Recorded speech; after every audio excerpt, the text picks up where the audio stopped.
Hey, welcome back to Jared's Veterans Outdoors. It's your host Jeff, and today just going to show you a little quick video, little review of the Tractor Supply Company 20-ton Huskee hydraulic log splitter. There it is right there. I'm going to show you it in action, hopefully. It came in a crate when I bought it just a couple weeks ago, and it was very, even for me, it was very simple to put together. Just a few bolts. I mean, the crate was on backwards. They loaded it on my trailer backwards, so that was kind of odd, but just a few big nuts and bolts, and it was all together and towing. And the first thing I'll say right off the bat is, once I filled it up with gas, knew I didn't have to fill it up with any hydraulic fluid. I checked, it had enough. It was running through the whole back end here in the hose. This line, I'm not sure why this is so long, this hydraulic line. That's the only thing I've got to question about this thing yet right now. I'm trying to figure out something or some way to deal with it so it's not on the ground or close to it. Here's my big heavy dog. So I've already done a couple cords with this, and we're going into the woods. I've got a bunch of log piles that I have not stashed, but I cut down trees years ago, and I just haven't had the proper equipment to go back there and haul it forward and then split some of it with the plug-in splitter I have. The only one I've ever used, because I just could not afford a bigger one. And you see, yep, that's it right there. If you know anybody wants an electric plug-in 5-ton, it works fine. If you got smaller trees and stuff like that, it's great. But I just cut up and split an old dead oak tree, and the Huskee never even broke a sweat. So I'll get back to it, get to my next location after I unload that trailer full, and in a woodshed. Yeah, I literally have a woodshed. So after that, I'll get set up, and we'll run it a few times so you can see what the run time is. And so far too, it's also been very fuel efficient. I'll give it that too. I got it on sale with my discounts, just over $900 with tax, because I'm a Tractor Supply neighborhood member and all that goofy stuff. So yeah, that's what it is. So far I'm happy with it, but we'll do some wood with it hopefully here soon, and I'll get back to you. Yeah, welcome back. So like I always say, I'm going to give you an honest review of everything I use. I don't get paid by any of these companies for nothing. And I was just in my woods with the splitter, the Huskee 20-ton. Nice machine. Engine runs great. Hydraulics run nice. But everything I was doing came to a complete standstill. That's why. I don't know if you can tell. That's the back side, and that's the front side. What had happened was, I was out splitting in the woods, and all of a sudden the plate, or the wedge and the ram, just started digging into the steel until it stopped the machine completely. I don't know how let me see. Yeah, I don't know how a plate on a splitter, after, I don't know, about an hour and a half worth of use, scrapes up so hard that it stops the ram or the piston from going all the way back. Just so you can see it did it.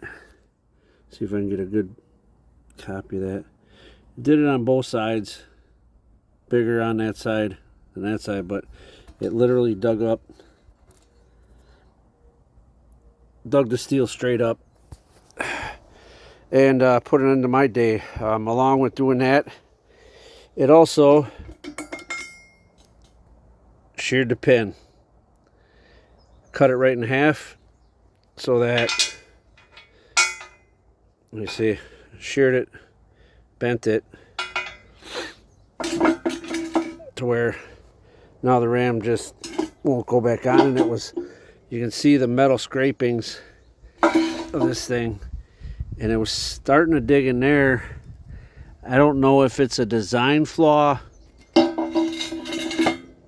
or if the piston itself was bent somehow, because it was riding, you know, or maybe the steel right here wasn't as flat as it was supposed to be, and there was some kind of rise in it. I don't know, but that's where I'm at.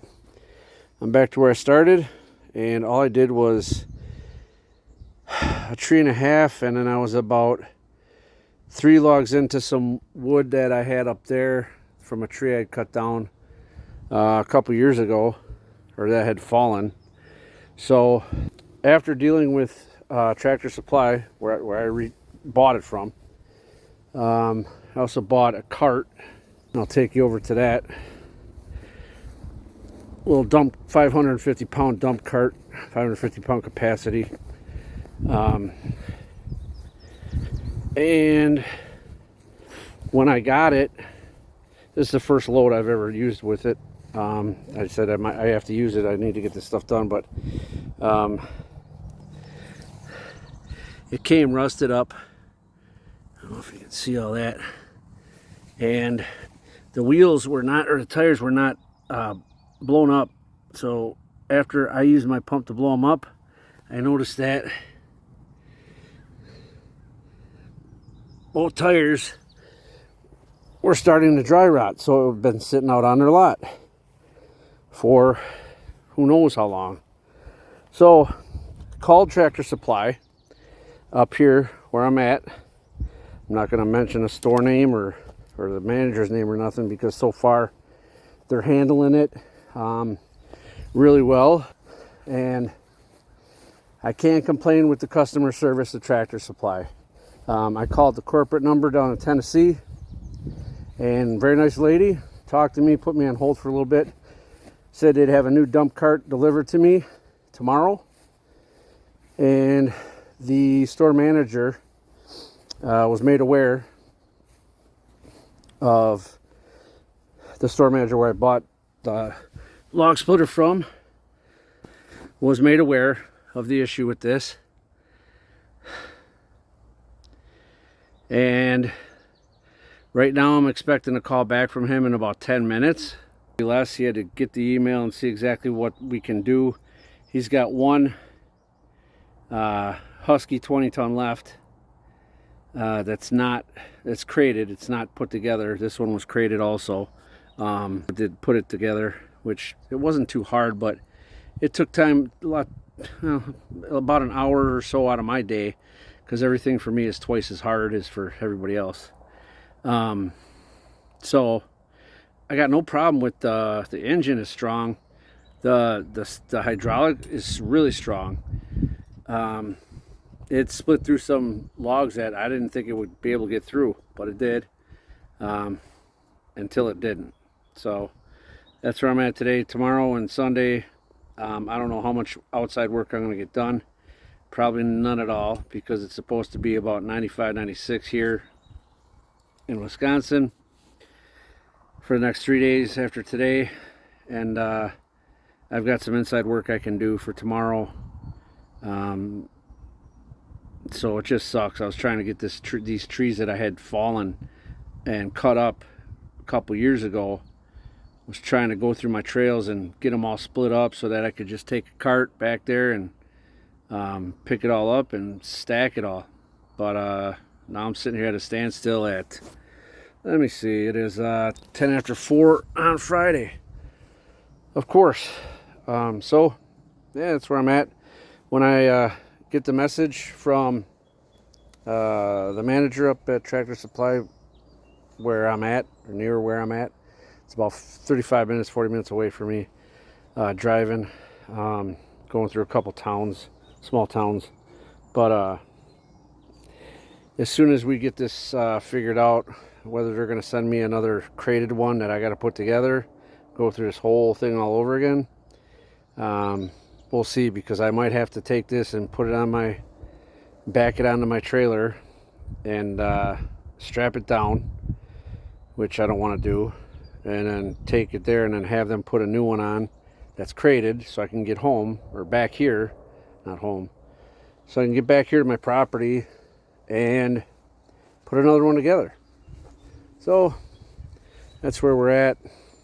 Kind of sucks, but as is life, man.